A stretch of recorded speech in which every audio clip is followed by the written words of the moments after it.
बिस्मिल्लाहिर्रहमानिर्रहीम, अस्सलाम वालेकुम। A very good morning to all of you नाज़रीन। एक नई सुबह, एक नई उम्मीद, आप सबको बहुत बहुत मुबारक हो। और जब सुबह हो बाबरकत महीने की तो उसकी बात ही कुछ और होती है। और हमेशा यही दुआ करती हूँ मैं सलाम पाकिस्तान में, जब से हम रमज़ान के प्रोग्राम्स करें, कि अल्लाह करे कि हम इस माह मुबारक की रहमतों और बरकतों को समेटने में कामयाब हो सकें। कुछ बेहतर अमल जो है वो ये जो हम 30 दिन, ये जो भी चांद रात तक 29 का रोज़ा तक रोज़े होते हैं या 30 तक होते हैं, जो हम प्रैक्टिस करते हैं, उसे हम अपने बाकी 11 महीने भी जो है वो इम्प्लीमेंट कर सकें। रमज़ान के हवाले से हम जब भी अभी प्रोग्राम करें सलाम पाकिस्तान, तो कोशिश करते हैं कोई ना कोई ऐसी चीज़ डिस्कस की जा सके जिसके इस्तेमाल से या जिस चीज़ को डिस्कस करने के बाद हम अपने रोज़ों को जो है वो बेहतर तरीके से गुजार सकें। सो आज भी इसी हवाले से इंशाल्लाह हम बात करेंगे। अक्सर लोगों को कंप्लेन होती है कि जब आप सहरी करके आप जब लेटते हो तो आपको बर्निंग सी शुरू हो जाती है, हार्ट बर्निंग होती है, या एसिडिटी की कंप्लेन रहती है, किसी को गैस्ट्रिक का इशू है, या उससे बढ़कर कुछ ऐसे लोग होते हैं जिनका स्टमक जो है वो वीक होता है, या उनको अल्सर की कंप्लेंट्स हो जाती हैं। तो आज तमाम ये जो मसाइल हैं, जो तमाम आपको दरपेश होते हैं इफ्तारी के बाद या सहरी के बाद, इन तमाम इशूज़ को जो है वो हम इंशाल्लाह डिस्कस करेंगे रिलेटेड टू योर डाइजेशन या स्टमक की जो प्रॉब्लम है। आप ज़रूर कॉल भी कर सकते हैं और नंबर है 0213222070। और इस पर बात करने के लिए एक ऐसी शख्सियत जो बेहतरीन हमें अद्वियात भी बताते हैं, नुस्खे भी बताते हैं, और जब भी आते हैं तो बड़ी अच्छी महफिल रहती है। इनके साथ मेरे साथ मौजूद हैं अब्दुल गफ़ार आगा साहब। अस्सलाम वालेकुम। साहब कैसे हैं आप? अल्लाह का एहसान, खैरियत से हैं? कैसे गुजर रहे हैं आपके रोज़े? अल्हम्दुलिल्लाह। सबसे बड़ी बात ये कि पहला अशरा ख़त्म हो गया। हाँ जी, आज 10वां रोज़ा है। सो आज जो है रहमत का अशरा, बस चंद घंटे रह गए। हाँ। उसके बाद ये ख़त्म हो जाना है। और लेकिन वो मुझे ऐसा लगता है, यकीनन आपकी राय उसमें बहुत मोहतरम होगी, अशरा रहमत तो बरसती रहेगी 30 दिन ही नहीं? ऐसा वैसा नहीं है, ऐसा ही है ना? ऐसा तो नहीं कि रहमत बरसना रुक जाएगी 10 दिन गुजर गए। कभी नहीं रुकती, कभी नहीं रुकती, कभी नहीं, इसलिए कि वो रहमान और रहीम है, और रहीम है तो फिर रहमत तो बरसती रहेगी। वो मसला नहीं है। मसला ये है कि इसको मखसूस कर दिया है चंद दुआओं के साथ, चंद आमाल के साथ, ताकि हम लोग वो फिर बुनियादी बात वही है ना कि तुम पर रोज़े फ़र्ज़ किए गए, हम तुम पर रोज़े फ़र्ज़ किए गए ताकि तुम मुत्तकी बन जाओ। तो ये सारी चीज़ें जो है ना वो उसमें मुत्तकी बनने के लिए हैं, अल्लाह पर एतक़ाद को बेहतर करने के लिए हैं, उन तमाम चीज़ों के रिवाइवल के लिए हैं जिसका हमारा दीन हमसे मुतालबा करता है। वाह वाह। तो अब जो है अल्लाह करे कि हम अब ये जो दूसरा अशरा शुरू हुआ है, जो मग़फ़िरत का अशरा है, इसके बाद जो तीसरा अशरा होगा वो जहन्नुम की आग से निजात का अशरा होगा। आपने रहमत आपको मिल जाती है तो यकीनन आप मग़फ़िरत की तरफ बढ़ते हैं। तो हम यही दुआ करते हैं ऐसा कि रब हमारी मग़फ़िरत फ़रमाए, और जो लोग इस दुनिया से जा चुके हैं, जो हमारे मरहूमीन हैं, रब उनकी भी मग़फ़िरत फ़रमाए और उनके दर्जात को बुलंद करे, और हमें तौफ़ीक दे के हम ज़िंदगी में बेहतर अमल कर सकें। ऐसा दुआओं का आपने ज़िक्र किया, तो रहमत के अशरे की दुआ मुख्तलिफ थी, अलग दुआ थी जिसे आप पढ़ते हैं। अब इसकी तस्बीह अलग होगी, मग़फ़िरत अब मग़फ़िरत की तस्बीह अलग होगी। यकीनन ये जो हम सारी ट्रांसमिशन कर रहे होते हैं ना, इसमें इंशाल्लाह हम उलमाए कराम से बात करेंगे और आपको फिर वो ख़ास जो है तस्बीहात उनका जिक्र करेंगे। अच्छा, अब ये बताएं, अभी तक ये जो एक पहला अशरा गुजरा, 10 दिन गुजरे, कितनी मसरूफ़ियत रही? बहुत ज़्यादा। क्लिनिक भी करना है, ट्रांसमिशंस भी कर रहे हैं आप माशाल्लाह। मसरूफ़ियत तो अल्लाह का शुक्र है बहुत रही, लेकिन मेरा अपना ख्याल ये है कि शायद जो रमज़ान का हक़ था वो अदा नहीं हुआ। बहुत सारी चीज़ें, बहुत सारी बातें, बहुत सारी गलतियाँ, बहुत सारे आमाल ऐसे इंसान से इंसान है ना, तो कोई ना कोई चीज़ ऐसी ज़रूर होती है जो कहीं ना कहीं दिल में अटक जाती है। गिल्टी इंसान होता है, बहुत सारी चीज़ें होती हैं। अल्हम्दुलिल्लाह रात ही को हमने ख़त्म कुरान किया, तो तकरीबन रात देर तक वो चलती रही, और फिर आज क्योंकि ख़त्म कुरान था रात, तो बहुत देर तक दुआएं, तो मेरा ख्याल है तकरीबन सहरी का वक्त हो गया। तो वो तमाम चीज़ें अगर देखा जाए, उस माहौल को देखा जाए, बहरहाल कुछ भी हो, जो माहौल की तब्दीली होती है और जो उलमा की गुफ्तगू होती है, और उलमा की गुफ्तगू के पीछे दरअसल मुझे जो ऐसा कभी हमें लगता है वो ये कि उलमा के आमाल की सच्चाई वो दरअसल बहुत ज़्यादा मैटर करती है। ट्रू।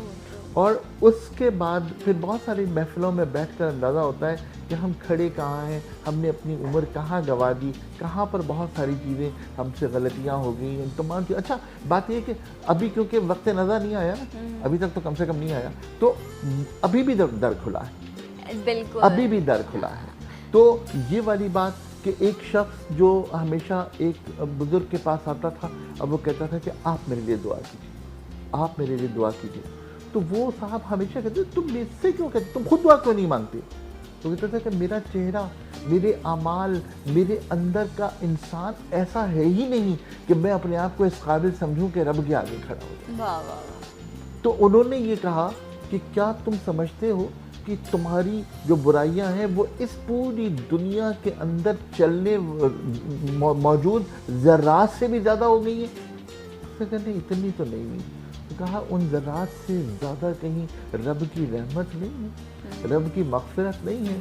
अगर तुम उसकी रहमत और मग़फ़िरत पर यकीन रखो, उसके रहमान और रहीम पर यकीन रखो, तो फिर तुम्हारे लिए उसके सामने खड़ा होना हमेशा आसान है। यकीनन गलतियाँ इंसान बहुत करता है, कोताहियाँ भी बहुत करता है और बेशुमार गलतियाँ होती हैं इंसान की, लेकिन रब कहता है ना कि एक तौबा जो सदक़े दिल से हो तो वो वहाँ पहुँचती है जहाँ की हम उम्मीद भी नहीं कर सकते, जहाँ की हम सोच भी नहीं कर सकते। तो ऐसा ये भी रिग्रेट करना कि हम हक़ नहीं अदा कर सके, मुझे लगता है कि ये भी एक अच्छी सोच होने की अलामत होती है। लेकिन इसका मतलब ये नहीं है कि हम सिर्फ रिग्रेट करते रहें और हम अमलन कोई चीज़ ना करें। हमें अमल भी करना चाहिए और वो खशियत इलाही जो है वो भी हमारे दिल में जो है वो ज़रूर रहनी चाहिए। तो आगा साहब आए थे तो मैंने सोचा कुछ डिस्कशन हो जाए इस हवाले से भी की तरफ। यकीनन बहुत सारे लोग, हर घर में कोई ना कोई एक शख्स ऐसा ज़रूर होगा जिससे ये प्रॉब्लम रहती है कि हार्ट बर्निंग रहती है आपको खाने के बाद, क्योंकि हम सहरी बहुत ज़्यादा कर लेते हैं, पराठों का इस्तेमाल करते हैं, उसमें आप रोगनी चीज़ों का बहुत ज़्यादा इस्तेमाल करते हैं, या अगर आप जो है वो अल्सर के पेशेंट हैं और उसमें आपको फिर थोड़ी थोड़ी देर बाद जो है वो आपको पानी की ज़रूरत पड़ी होती है, तो फिर आप रोज़े में इन तमाम चीज़ों को कैसे डील करेंगे? ऐसा पहले तो हम आ जाते हैं, सबसे पहला कॉमन मसला है जो एसिडिटी का है, जिसके लिए बहुत सारे लोगों को एक ख़ास मेडिसिन आती है या उसके साशेज़ आते हैं, वो या मेडिसिन पॉपन कर लेते हैं या वो साशेज़ ले लेते हैं। सो इस हवाले से बताइए क्या करना चाहिए? देखिए, मैदा बुनियादी तौर पर हज़म के निज़ाम का इब्तदाई उर्ज़ है। अच्छा, अब मैदे में मुख्तलिफ़ किस्म के एंजाइम्स, मुख्तलिफ़ किस्म के केमिकल्स बनते हैं और उसमें एसिड एक अहम तरीन जुज़ है जो मैदे में बनता है। अच्छा, अगर फ़र्ज़ करें कि हम रोटी खाते हैं, हम चावल खाते हैं, हम गोश्त खाते हैं, हम पकौड़े खाते हैं, हम दुनिया की सारी चीज़ें खाते हैं, जो चीज़ हम खाते हैं हमारी ज़बान पर लगे हुए टेस्ट बर्ड इस मैसेज को कन्वे करते हैं हमारे मैदे की तरफ, और ये मैदा फिर according to need of a food अपने एंजाइम प्रोड्यूस करता है। अच्छा, जब एंजाइम प्रोड्यूस करते हैं, ये देखिए पूरी दुनिया में एक चीज़ तय है कि मॉलिक्यूल टू मॉलिक्यूल हर चीज़ को न्यूट्रल होना है। जितने मॉलिक्यूल्स आपके खाने के हैं उतने ही मॉलिक्यूल्स आपके मैदे के निज़ाम के होने चाहिए, और जैसे मॉलिक्यूल्स है वैसे मॉलिक्यूल्स होने चाहिए। गोश्त के चावल हजम नहीं कर सकते, चावल वाले सब्जी हजम नहीं कर सकते, सारी चीज़ें। मेरी दरख्वास्त ये कि अगर फ़र्ज़ करें कि वो तमाम केमिकल, वो तमाम मॉलिक्यूल उस तरह नहीं बन रहे जिस तरह हमारी नीड है, अगर नहीं बन रहे तो बदहज़मी तो होगी। एक लफ्ज़ अभी आपने इस्तेमाल किया कि मैदे की कमज़ोरी। मैदे की कमज़ोरी ये है कि वो according to need of your food, जो आपने खाया है उसके मुताबिक एंजाइम्स को प्रोड्यूस ना कर सके। मेरी अम्मा बोलती रहती है मैदा कमज़ोर हो गया, मैदा कमज़ोर हो गया। मैंने कहा ये क्या वर्ड है, लेकिन वो कहते हैं ना जो चीज़ आप सुनते रहते हैं वो कहीं ना कहीं आपसे, वैसे वो है कोई इसकी खास तौर पर है? मैंने उसी की वजाहत की। अच्छा, मैदा कमज़ोर हो जाता है तो फिर डाइजेशन प्रॉब्लम शुरू हो जाती है। आप एक बात सुनिए, हाँ। यहाँ से लेकर के अगर आप किसी को कहें कि जी आप 100 गज दौड़ते हुए जाइए, हाँ। तो जो शख्स 24 साल का होगा वो जिस तरह दौड़ेगा मैं उस तरह तो नहीं दौड़ सकता ना, मैं कमजोर हो गया हूं ना। तो अगर फर्ज करें कि कमजोर का मतलब ये है कि वो अचीवमेंट कंप्लीट नहीं कर सकता, अब वो जो कह रही हैं वो ये कह रही है कि मेरा मैदा कमजोर हो गया, इसका मतलब ये कि वो अचीवमेंट्स पूरी नहीं कर सकता, जितनी खुराक में लेती हूँ वो हजम नहीं कर सकता, एंजाइम्स कंप्लीट नहीं कर पाता। True. तो वो जो लफ्ज़ हैं उन लफ्ज़ों की बात ना कीजिए, लफ्ज़ों के पीछे जो असल बात है उसको अगर हम पाने की कोशिश करें तो शायद बहुत सारी चीज़ें क्लियर हो जाएं। अच्छा, अब अगर फर्ज करें कि एंजाइम्स कंप्लीटली नहीं बन पा रहे, हाँ, मैदा कमजोर हो गया है, अब मैदा कमजोर हो गया या मैदे में किसी किस्म की ऐसी खराबी हो पैदा हो गई है जिसकी वजह से मैदा वो एंजाइम्स कंप्लीटली पैदा नहीं कर पा रहा है जो अकॉर्डिंग टू योर नीड है, तो इसका मतलब ये बदलनी शुरू हो जाएगी। अच्छा, ठीक है, लेकिन फिर ये पहले तो था ना कि आप एक सर्टेन एज में पहुंच गए, आपने बड़ी मेडिसिन का इस्तेमाल किया तो कहीं जाके, अब तो बहुत यंग बच्चे जो हैं उनको भी एसिडिटी का प्रॉब्लम है, तो आखिर इसका रीज़न क्या है, आप किस तरह इसको बेहतर कर सकते हैं? पहले कॉलर शामिल कर लेते हैं। अस्सलाम वालेकुम। हेलो हेलो, ओके जी, लाइन ड्रॉप हो गई, आप दोबारा से कॉल कर लीजिए, नंबर है 0213222070। जी आगा साहब, मेरी दरख्वास्त ये कि अब कुछ चीज़ें जो मैदे को नुकसान पहुंचाती है, अच्छा, वो क्या है? ठीक है, देखिए, मसलन मैं अर्ज करूं कि कोई भी खट्टी चीज़, अच्छा, जब आप उसे खाएंगे तो उसके लिए हमारे दांतों के दरमियान से पैदा होने वाला एंटी एसिड सबसे ज़्यादा चाहिए। जब तक कि ये एंटी एसिड उसको न्यूट्रल नहीं करेगा यहीं पर ही, तो मैदा उसे पूरी तरह एक्सेप्ट नहीं कर पाएगा, मैदे में जाकर के वो तेजाबी पैदा करेगी। वो जो खट्टी चीज से जो वो मुंह में पानी आ रहा होता है, बेसिकली वो अल्लाह का निज़ाम है, वो अल्लाह का निज़ाम, वो अल्लाह का निज़ाम है। उसकी वजह ये है कि कोई खट्टी चीज़ आपके सामने आएगी, इस खट्टी चीज़ का न्यूट्रलाइजेशन एजेंट अल्लाह ने यहाँ बनाया हुआ है, वो न्यूट्रलाइजेशन प्रोड्यूस होना शुरू हो जाएगा, जरूर बनेगा। अगर ये ना बने तो वो खट्टी चीज़ न्यूट्रल नहीं हो पाएगी। अच्छा, अगर खट्टी चीज़, दुनिया की कोई भी खट्टी चीज़ हो, वो एसिड है। एक कॉलर ले लूँ ऐसा, फिर ऐसा ना हो कि वो चली जाए। अस्सलाम वालेकुम। हेलो हेलो, आपको मेरी आवाज आ रही है? Hello hello, I am so sorry, हम आपकी आवाज नहीं सुन पा रहे। जी आवाज मेरी दरख्वास्त ये कि वो जो चीज़ मैंने खाई उसमें एसिड था, ठीक है, इस न्यूट्रलाइजेशन एजेंट ने कंप्लीटली एब्जॉर्ब नहीं किया, कंप्लीटली न्यूट्रल नहीं किया, तो फिर ये एसिड जो मैदे में जाएगा, ये मैदे में जाकर एसिडिटी को बढ़ाएगा। ओके, ठीक है। दूसरी बात, वो जो ये उन लोगों के प्रोड्यूस नहीं हो पाता जिनको मना कर दिया जाता है कि आप खट्टी और ये सब चीजें जो हैं अब वो अवॉइड करेंगे, उनके साथ ये प्रॉब्लम इससे कि न्यूट्रलाइजेशन एजेंट खत्म हो गया। अब इसको आप उसूल के तौर पे तय कर लीजिए, सारी चीजें खुद बहुत ठीक होती जाएंगी। अच्छा, दूसरी बात, मैदे के अंदर अपने अंदर कुछ ऐसी खराबी पैदा हो गई है कि वो अकॉर्डिंग टू नीड तमाम एंजाइम नहीं बना पा रहा। ठीक, अब ये शक्ल क्या है? ये शक्ल ये है कि हमारे यहाँ बहुत सारे लोगों को शौक है कि सर में दर्द हो रहा है 2 गोलियां खा ली, जिस्म में दर्द महसूस हो रहा है 4 गोलियां खा ली।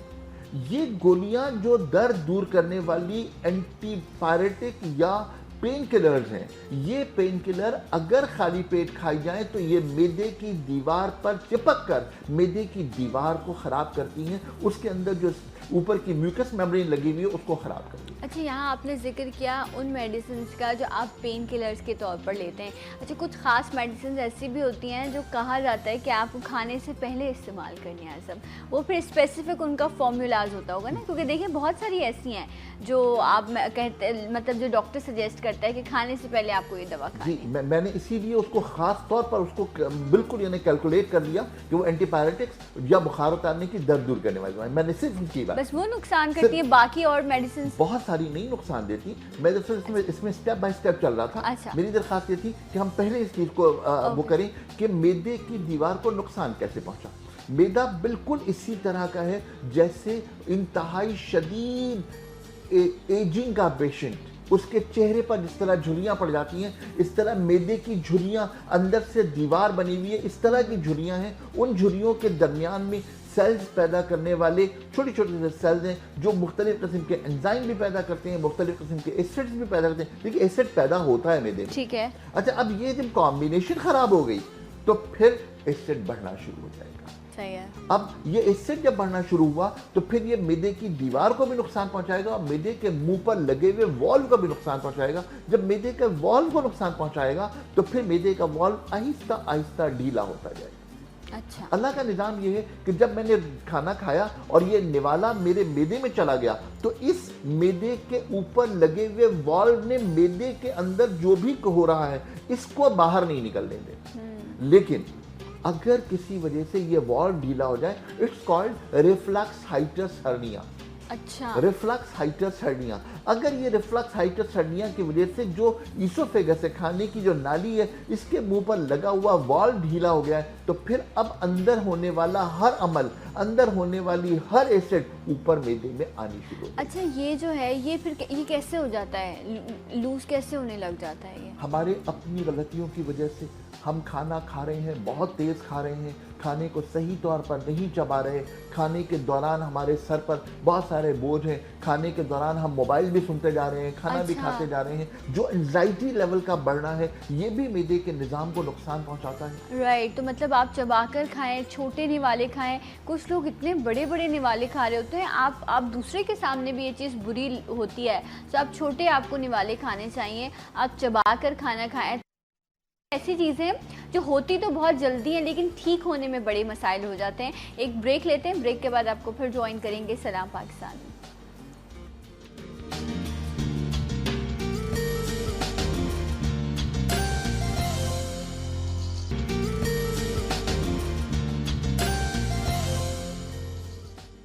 वन सेकेंड, वेलकम बैक, सलाम पाकिस्तान नाज़रीन। आगा साहब हमारे साथ मौजूद हैं और आज हम बात कर रहे हैं कि जो एसिडिटी का प्रॉब्लम होता है, स्टमक में आपको अल्सर हो जाता है, या कुछ लोगों की ये भी कंप्लेन होती है कि उनके जो मैदा है वो उस पर सूजन आ गई है, और मुख्तलिफ़ तरह की कंप्लेंट्स रहती हैं। सो आया ये होती क्यों है और आप एहतियात क्या बरत सकते हैं, इस हवाले से आज हम आगा साहब से बात करें। आज सब एक कॉलर का सवाल है, पहले मैं वो शामिल कर लेती हूँ। फरजाना साहिबा थी जिनसे हमारी ऑन एयर बात नहीं हो सकी। वो ये जानना चाह रही हैं कि उन्होंने अपना ब्लड शुगर कराया, उनको शुगर नहीं है, वो डायबिटिक नहीं है, लेकिन वो कह रही हैं मुझे एक नॉर्मल इंसान से ज़्यादा जो है वो मुझे यूरिन होता है बार बार, सो और शुगर भी नहीं है, वरना ये अलामत होती है कि शायद आप डायबिटिक हों। तो आप उनको क्या सजेस्ट करेंगे? देखिए, पेशाब का ज़्यादा आना सिर्फ शुगर की अलामत नहीं है, ये गुर्दों पर वर्म की अलामत भी हो सकती है, कंट्रोल ऑफ यूरिन की किसी कमी की अलामत भी हो सकती है, किसी गायनी प्रॉब्लम के रिएक्शन के तौर पर भी हो सकती है। सही है। तो इन तमाम चीज़ों को जब तक कि अलहदा वो कैलकुलेट नहीं करेंगी, तमाम चीज़ों के टेस्ट नहीं कराएंगी, उस वक्त तक सही डायग्नोसिस होना मुश्किल है। अच्छा, तो अगर मैं ख़ास पूछूं आपसे, एक तो आपने कहा कि जो किडनी का, गुर्दों का टेस्ट है, वो कौन सा टेस्ट होगा? वो ब्लड यूरिया, सीरम क्रेटिनिन और यूरिन डीआर है। ठीक है, यूरिन डीआर, सीरम और क्रेटिनाइन का वो आपका टेस्ट होगा, वो ज़रूरी भी है कि वो आप करवा लें, वो बेहतर होता है। एक ये टेस्ट हो गया जो गुर्दों का टेस्ट, और दूसरा आप कौन सा बता रहे हैं? सिंपल विटामिन वो CPN DSR करा लें, लेकिन उसके साथ जो है वो कहीं ना कहीं कोई गायनी का इशू भी हो सकता है जिसकी वजह से यूरिन की जो फ्लो है वो बढ़ गया है। अच्छा, तो मतलब ये जो CPI, ये तो आपने एक ब्लड का टेस्ट बताया और ये एक किडनी का, ये दोनों टेस्ट आप करा लें। अगर ये दोनों रिपोर्ट्स आपकी ठीक आती हैं, सही हैं, तो देन आप ज़रूर अपने किसी गायनाकोलॉजिस्ट के पास जाएं डेफिनेटली, और जाकर आप अपना जो है इशू डिस्कस करें कि आया इसकी वजह क्या है। जब तक रिपोर्ट्स नहीं आती तो कोई इस पर आप मशवरा भी नहीं देना चाहेंगे। डायग्नोसिस नहीं है तो वो कैसे हो सकता है। अच्छा आगा साहब, बैक टू आवर टॉपिक, जो हम बात करें आज एसिडिटी की। जैसे आप ये बताएं, स्टमक जो है, डेफिनेटली हर शख्स के स्टमक का साइज़ डिफरेंट होता होगा। एक नॉर्मल मतलब कितना होता है एक नॉर्मल साइज़ स्टमक का, अगर मैं एवरेज आपसे पूछूं? ये दोनों मुठियाँ, मतलब मेरा आपका इतना होगा और मेरा इतना होगा।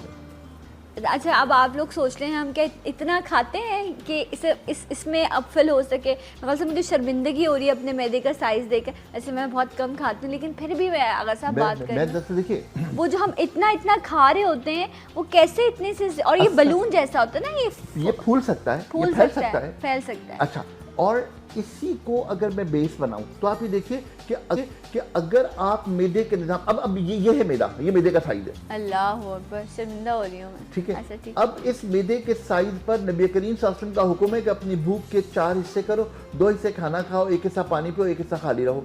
अब इसका 1/3 तो वैसे ही गया हुक्म के मुताबिक। अब आपको खाना कितना खाना है, पानी कितना पीना है, ये है this is your energy and this is your life and this is your health. अब अगर फर्ज करें, अब आप कह रही हैं कि जी आपने सहरी की और सहरी के बाद जो है वो सीने में जलन शुरू हो गई। अब मुझे बताइए सीने में जलन क्यों नहीं होगी? जब आपने उसके ओवर आपने कहा ईटिंग कर लेते हैं।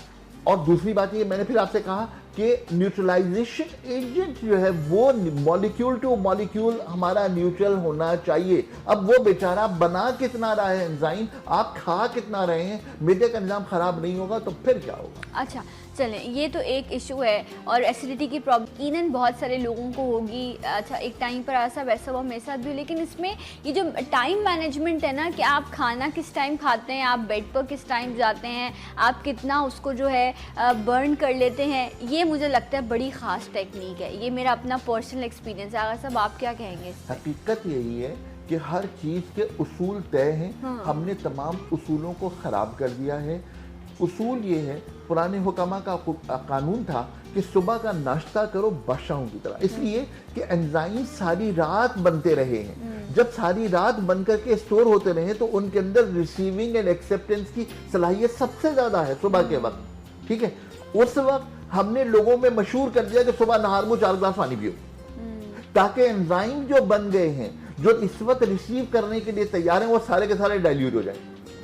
मतलब नहीं पीना चाहिए पानी? मैं तो साइंस बता रहा हूँ, मैं कुछ गलत बात नहीं, मैं आपसे पूछ रही हूँ, नहीं पीना। जैसे 4 गिलास पिया भी नहीं जाता, बहुत कम लोग होते होंगे जो पी पाते होंगे, 1 गिलास तो पिया जाता है। वो तो पूरे नेट में भरी हुई है कि पानी के फायदे, सुबह नहार मुँह पानी के पीने के फायदे। मैं कहता हूँ अल्लाह के बंदो, जिसने केमिस्ट्री पढ़ी हो, जिसने तमाम निज़ामों को पढ़ा हो, वो कैसे इस बात को बिलीव करे? क्या हाउ इज पॉसिबल? वो पानी में शहद मिलाएं और कलौंजी डालें और वो पी लें सुबह निहार पे, नींबू डालें, वजन कम हो जाएगा। वजन कम हो जाएगा। नॉनसेंस थिंग्स हैं। आप ये देख, जो शख्स पूरी फिजियोलॉजी और एनाटॉमी को पढ़ रहा हो, जो उसकी पैथोलॉजी को जानता हो, वो बिलीव कैसे करता है, ये मेरी समझ में आज तक नहीं आता। बिलीव कैसे करता है? अच्छा, सुबह का नाश्ता खाओ बादशाहों की तरह, इसलिए कि सारी रात एंजाइम बनते रहे हैं। रेस्टिंग पोजीशन में मैदे ने तमाम चीज़ों को तैयार रखा हुआ है, हमने उस पर नाश्ता करना छोड़ दिया। अच्छा एक सवाल यहाँ पर, अक्सर जब आप सुबह उठते हैं तो भी आपके स्टमक में एसिड प्रोड्यूस हुआ होता है, आपको एसिडिटी हो रही होती है, अजीब बर्निंग सी, तो आप जब पानी पी लेते हैं तो आपको थोड़ा सूदिंग इफेक्ट, थोड़ा ठंडा ठंडा महसूस होता है, वरना आप कुछ खा नहीं पाते। मैं उसूल की बात कर रहा हूँ, आप मामूल की बात कर रहे हैं। मैं इसको आपकी बात को जवाब मैं अभी दे रहा हूँ। जी जरूर, इसी तरतीब में आपका जवाब भी आएगा। ठीक है। अच्छा, उसके बाद दोपहर में खाना खाओ। हाँ, दोपहर में खाना खाने के बाद थोड़ी सी देर सीधे हाथ पर करवट लेकर अपना सीधा हाथ सर के नीचे रख करके 10 मिनट के लिए कैलुला कर लो। ये कैलुला करना नबी करीम सल्लल्लाहु अलैहि वसल्लम की सुन्नत है। अगर आप चाहो बीइंग अ मुस्लिम तो आप कैलुला नबी करीम सल्लल्लाहु अलैहि वसल्लम की सुन्नत समझ के कर लो। नहीं करते अल्लाह के बंदो तो अमेरिकन नैप कर लो, लेकिन नैप करना जरूरी है। दरमियान में रेस्ट लोग लेना ऑफिस जरूरी में हो, है। वो क्या कह रहे हैं? वो ऑफिस में बैठ करके कुर्सी पर बैठ करके अपने आप को सिर्फ जिस्म को ढीला छोड़ दें और एक 10 मिनट के लिए सारी चीज़ों से फारिग होकर के कुर्सी पर सिर्फ अपने आप को ढीला छोड़ दें, अपनी तमाम सोचों को बंद कर दें, ताकि मैदे में जो जाने वाला खून है, जो तमाम उसकी एक्टिविटी की एनहेंसमेंट हो गई है, उसको तमाम चीज़ों को हमारा जिस्म कंपनसेट करे। Okay right.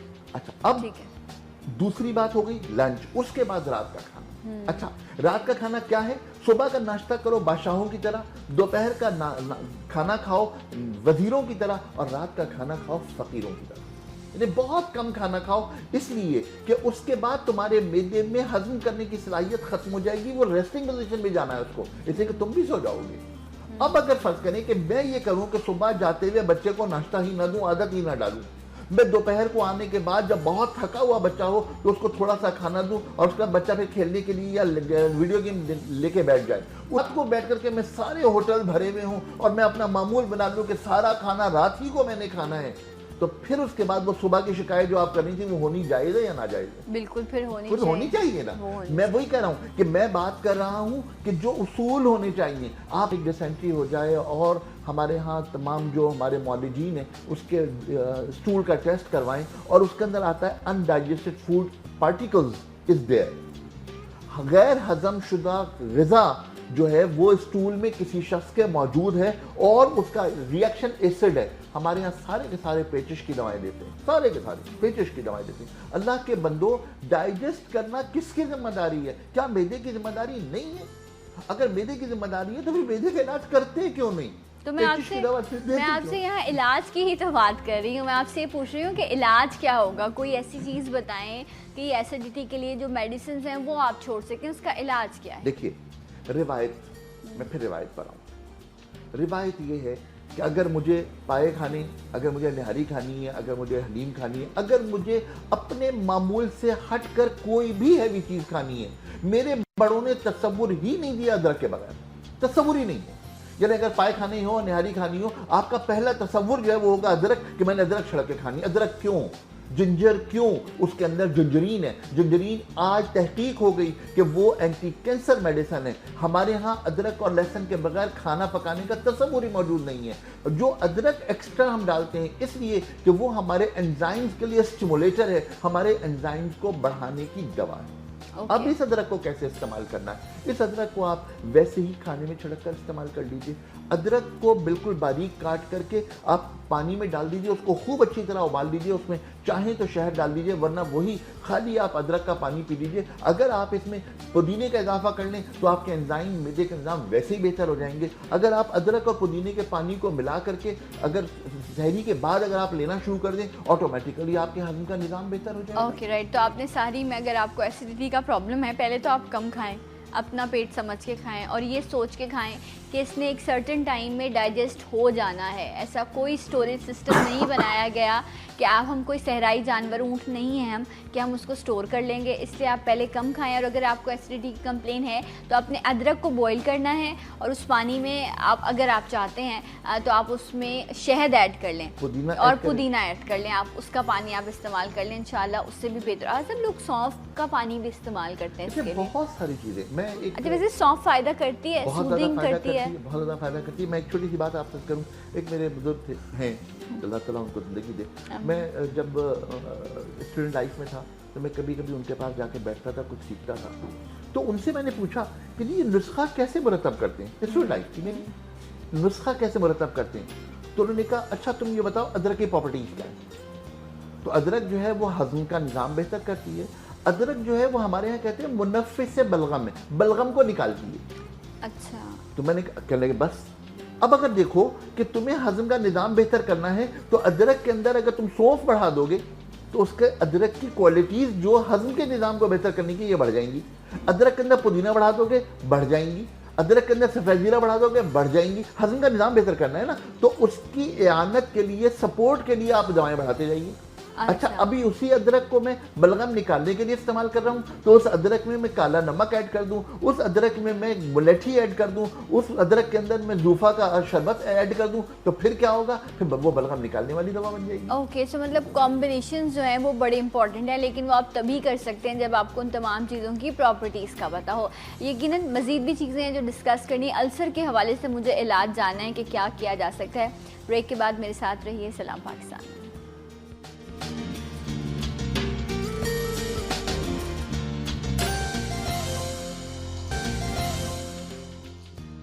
Welcome back. सलाम पाकिस्तान। नाज़रीन, आगा साहब हमारे साथ मौजूद हैं और हम आज स्टमक प्रॉब्लम्स के हवाले से बात करें कि शायद आपको एसिडिटी हो या आपको डाइजेशन में प्रॉब्लम हो, अल्सर की कंप्लेन हो या स्वेलिंग की बड़ी कंप्लेन आती है। ये भी मैं पूछती हूँ कि आखिर इसकी क्या वजह होती है। नंबर है 021322222070। आप कॉल कर सकते हैं। सब एक तो है ये अल्सर, मतलब ज़ख़म हो गया है आपके, भी कहते हैं ना कि स्वेलिंग हो गई है मैदे में, ये क्या वजह होती है? और ये एंडोस्कोपी से ही पता किया जाता है, अल्ट्रासाउंड में भी इस चीज़ को दरियाफ्त? अल्ट्रासाउंड में मैदे को देखने का कोई पैमाना है ही नहीं। अच्छा, मैदे को देखा ही नहीं जा सकता। सिर्फ एंडोस्कोपी की जा सकती? सिर्फ एंडोस्कोपी की जा सकती है, उसके खतरात भी अपनी जगह पर। हाँ वो अपने, और स्टिल वो पेनफुल भी होता है यकीनन। लेकिन बात यह है कि एंडोस्कोपी करने के बाद वर्म की कैफियत अगर डायग्नोस हो जाए ना हो, इंसान को वैसे भी बहुत सारी चीज़ों का अंदाज़ा हो रहा होता है। अच्छा, वो क्या कैफियत क्या होती है अगर आपको? मैदे में भारीपन का मुसलसल रहना, उसके साथ साथ उस भारीपन के साथ आपको सीने में जलन का एहसास हो, बोझ की कैफियत हो। अच्छा, इसकी वजह से खाने का जो इंटेक है वो हमेशा आपका डिस्टर्ब हो जाता है, कम हो जाता है यकीनन।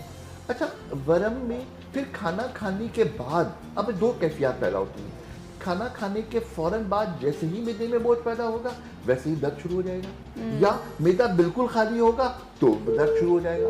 तो बहुत सारी चीज़ें इस तरह मैनेजमेंट के साथ साथ चलती है। अच्छा, अगर इस तरह की आपको कंडीशन है कि आप खाना आप कम खाने लग गए हैं क्योंकि आपको अजीब बोझ सी फीलिंग होती है, अगर आप खाना खा लेते हैं तो आपको हार्ट बर्निंग या सीने की तरफ जलन शुरू हो जाती है, और मैदे में आपको दर्द शुरू हो जाता है खाना खाने के फ़ौरन बाद ही, तो सब फिर ये आप कह रहे हैं कि स्वेलिंग की, मे बी स्वेलिंग की ये कंडीशन हो सकती है।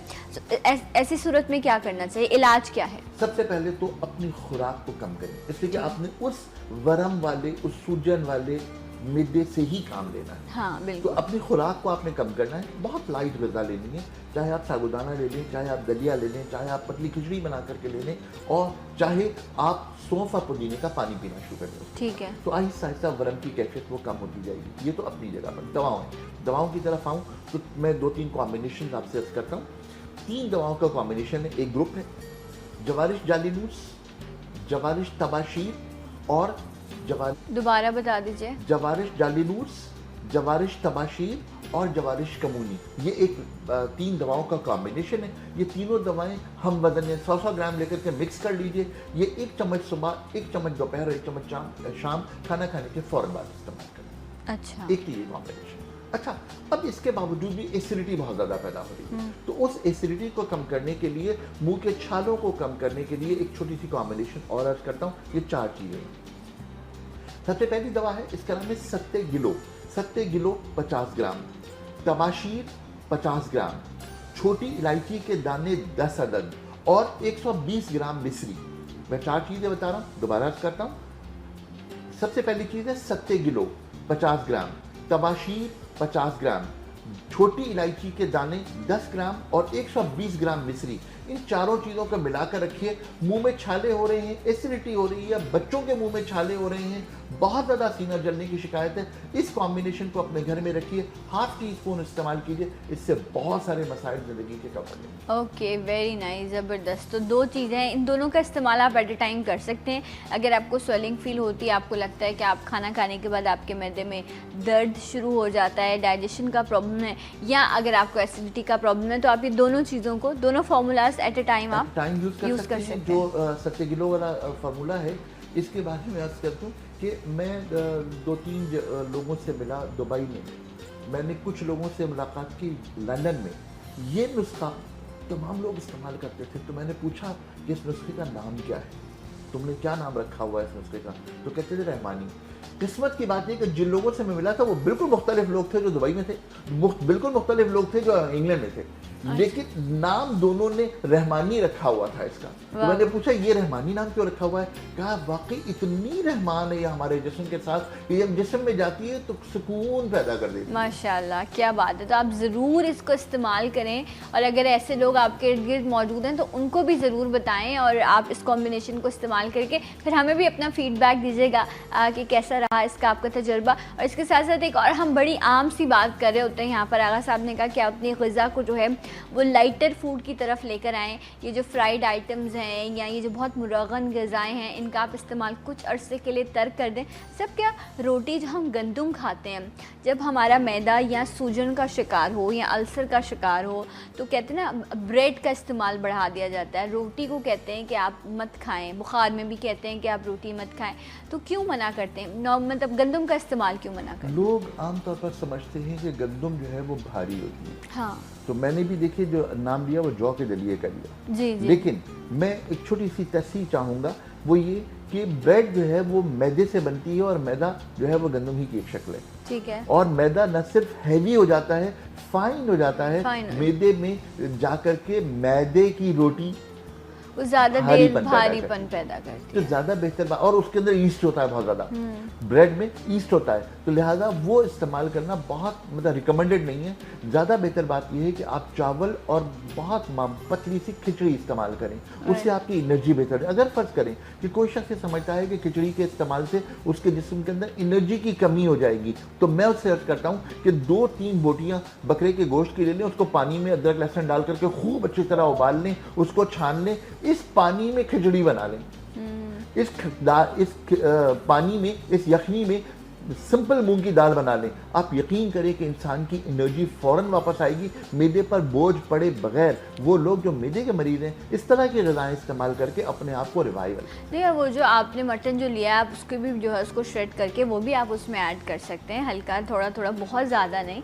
आप आहिस्ता आहिस्ता, कोई आपको रोक नहीं रहा खाना खाने से, बट चॉइस ऑफ फूड जो है उसको बेहतर करने की बात की जा रही है। सब यहाँ जब हम मैदे की सूजन की बात करें तो वो लोग जिनको अल्सर की शिकायत हो जाती है और इसमें क्योंकि आप खाना भी मुसलसल खा रहे हैं, मैदा आपका 24/7 365 काम कर रहा है माशाल्लाह जब तक हमारी ज़िंदगी है, और उस पर ज़ख़म भी हो गया है। अब क्या करें हम कि वो उसको आप कवर कर सकें? लोग सिवियर पेन्स में रहते हैं, इंजेक्शंस भी लगाते हैं मैदे के अल्सर के लिए, क्या करना चाहिए? देखिए, अल्सर अगर हो गया तो मैंने जिस तरह शुरू में अर्ज़ किया कि अल्सर होने की वजह खाली पेट गोलियों का इस्तेमाल है जो दर्द दूर करने वाली गोलियाँ। ये बहुत इंपॉर्टेंट मैटर है, इसमें हम लोगों को कभी भी बदएहतियाती नहीं करनी चाहिए। वो लोग जो मैदे के अल्सर के पेशेंट हैं उनकी पहली हिदायत जो मैं आज सर्च करूँगा वो ये होगा कि जो दवाएं वो इस्तेमाल कर रहे हैं, जो रूटीन में बहुत सारे लोग मजबूरन इस्तेमाल करते हैं, ब्लड प्रेशर की दवाएं, शुगर की दवाएं हैं और तमाम दवाएं हैं,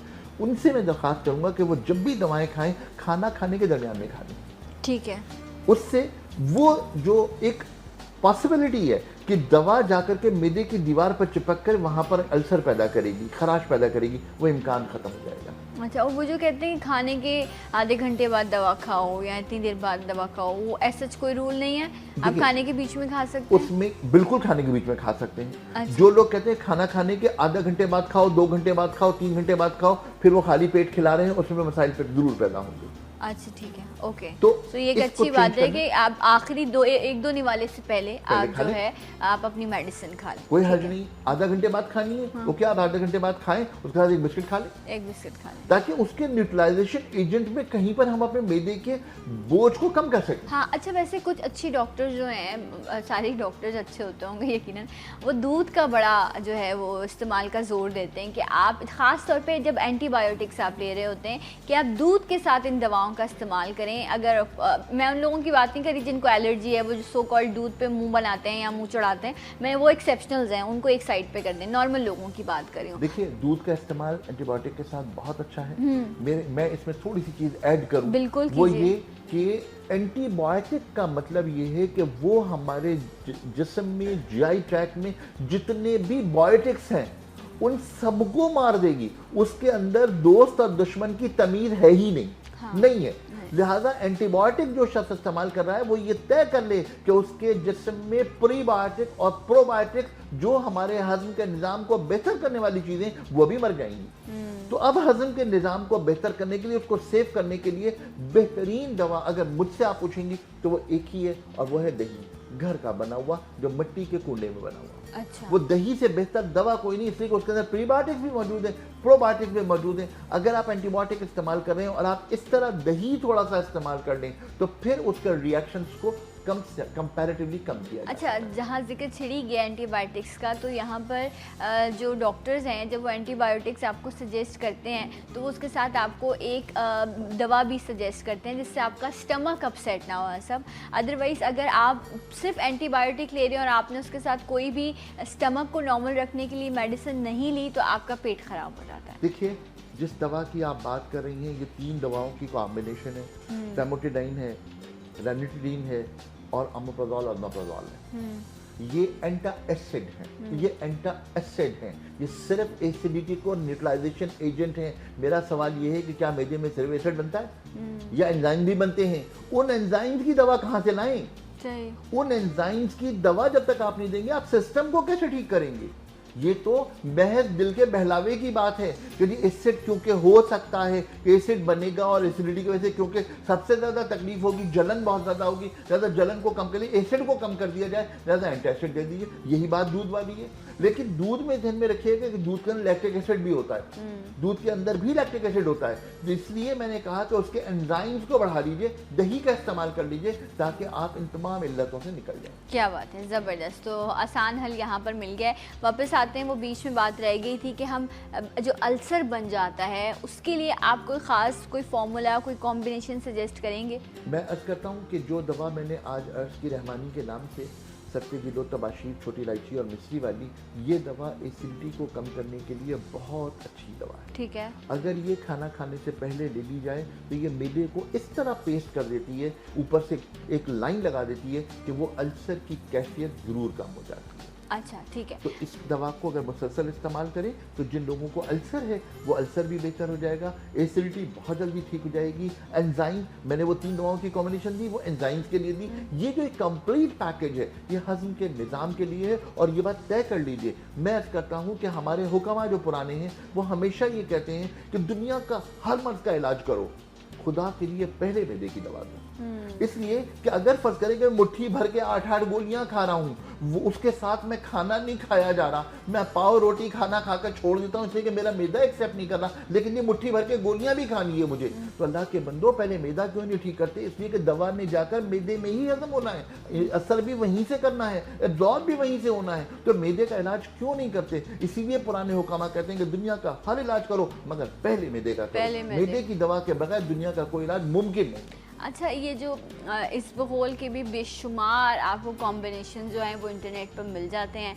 अच्छा, स्टमक के हवाले से भी इसबगोल को बहुत अच्छा समझा जाता है सब, और कहते भी हैं कि अगर आपने कोई ऑयली या आपने कोई फ्राइड फूड खाना है तो आप उससे पहले अगर इसबगोल पानी में घोल के पी लें तो वो एक ऐसी लेयर बना देता है आपके स्टमक पे कि जो है वो कंज्यूम नहीं हो पाता फ़ैट। लेकिन ये हमेशा के लिए नहीं है, कभी कभी जब आप एक्सरसाइज या जिम कर रहे होते हैं तो आपका ट्रेनर आपको कभी कभी जब छुट्टी देता है तो आपको ये सजेस्ट करता है। सही कह रही है ना? असल मसला क्या है, देखिए यहाँ पर 2 एहतियातें मैं आपसे पहले अर्ज करूँ क्योंकि इसबगोल की बात हुई है। हाँ, पहली बात तो ये इसबगोल फाँक कर पानी पीना ये बेवकूफ़ों का काम है, बिल्कुल बेवकूफ़ों का काम है, ऐसा कभी नहीं करना चाहिए, इसबगोल का कोई फ़ायदा नहीं होता इससे। पहली बात, इसबगोल को हमेशा पानी में डाल करके उसका लुआब बनाकर पीना चाहिए ताकि वो पेस्ट कर दे हमारे मैदे में जो ज़रूरत है। पहली बात। दूसरी बात एक और जो बहुत इंपॉर्टेंट मैं कहना चाह रहा हूँ वो ये कि इसबगोल का इस्तेमाल बिस्तर पर जाने से कम 45 मिनट पहले कर लीजिए।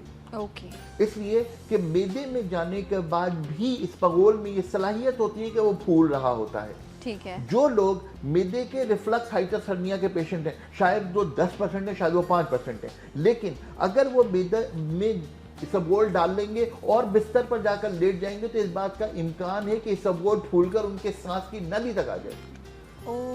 तो ज़्यादा बेहतर बात यह है कि अगर हम क्योंकि मीडिया में बैठे हुए होते हैं, तमाम लोगों को एक जनरल बात कर रहे होते हैं, तो दरख्वास्त ये है कि बिस्तर पर जाने से 45 मिनट पहले इसबगोल का इस्तेमाल कर लीजिए, उसके बाद न कीजिए, इसलिए उसके बाद इम्कान है कि वो इसबगोल की भूसी फूल जाए, आपके लिए मसाइल पैदा करें। अच्छा, तो ये कुछ एहतियातें बड़ी ज़रूरी हैं, और ये भी कहते हैं कि आप जो है ठंडे दूध का, जिनको अल्सर हो जाता है सब, आपकी इजाज़त से ठंडा दूध जो है वो अगर आप दिन में थोड़ी देर में पीते रहें तो उससे भी थोड़ा सा आपको सूदिंग इफेक्ट मिलता है। असल मकसद यही है कि आसानी और सुकून से जो है वो चीज़ों का, ठीक है, ऐसा वैसा हो, ठंडा दूध इस्तेमाल किया जा सकता है, या दूध और पानी भी आप इस्तेमाल कर सकते हैं, उससे भी जो है वो वैसे ही आपको बेहतर होता है। ये इलाज नहीं है, ये ऐसे ही दिल की तसल्ली की बातें हैं। सर साहब बहुत शुक्रिया आपका, थैंक यू सो मच, आप आए और बहुत सारी चीज़ें आज हमने आपसे जानी, और उम्मीद करती हूँ कि आप ज़रूर इन चीज़ों पर अमल किया करें और अपना फीडबैक भी हमें दिया करें सलाम पाकिस्तान के फेसबुक के पेज पर। इंशाल्लाह सहर में होगी आपसे मुलाकात। अल्लाह हाफ़िज़, सलाम पाकिस्तान।